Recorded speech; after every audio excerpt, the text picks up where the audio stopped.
Sirach chapter 29. He who shows mercy will lend to his neighbor. He who strengthens him with his hand keeps the commandments. Lend to your neighbor in time of his need.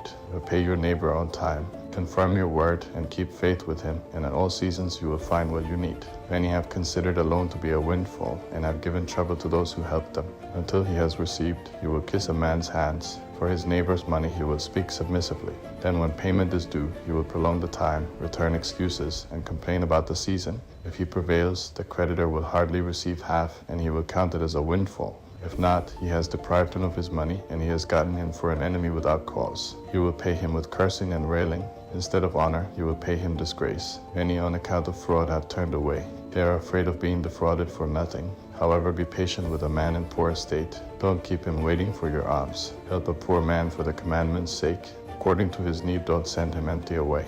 Lose your money for a brother and a friend. Don't let it rest under a stone and be lost. Allocate your treasure according to the commandments of the Most High, and it will profit you more than gold. Store up almsgiving in your store chambers, and it will deliver you out of all affliction. It will fight for you against your enemy better than a mighty shield and a ponderous spear. A good man will be surety for his neighbor. He who has lost shame will fail him. Don't forget the kindness of your guarantor, for he has given his life for you. A sinner will waste the property of his guarantor. He who is thankless will fail him who delivered him. Being surety has undone many who were prospering and shaken them as a wave of the sea. It has driven mighty men from their homes. They wandered among foreign nations. A sinner who falls into suretyship and undertakes contracts for work will fall into lawsuits. Help your neighbor according to your power, and be careful not to fall yourself. The essentials of life are water, bread, a garment, and a house for privacy. Better is the life of a poor man under a shelter of logs than sumptuous fare in another man's house. With little or with much, be well satisfied. It is a miserable life to go from house to house. Where you are a guest, you dare not open your mouth. You will entertain, serve drinks, and have no thanks. In addition to this, you will hear bitter words. Come here, you sojourner, set a table, and if you have anything in your hand, feed me with it. Leave, you sojourner, for an honored guest is here. My brother has come to be my guest. I need my house. These things are grievous to a man of understanding, the scolding about lodging and the insults of creditors.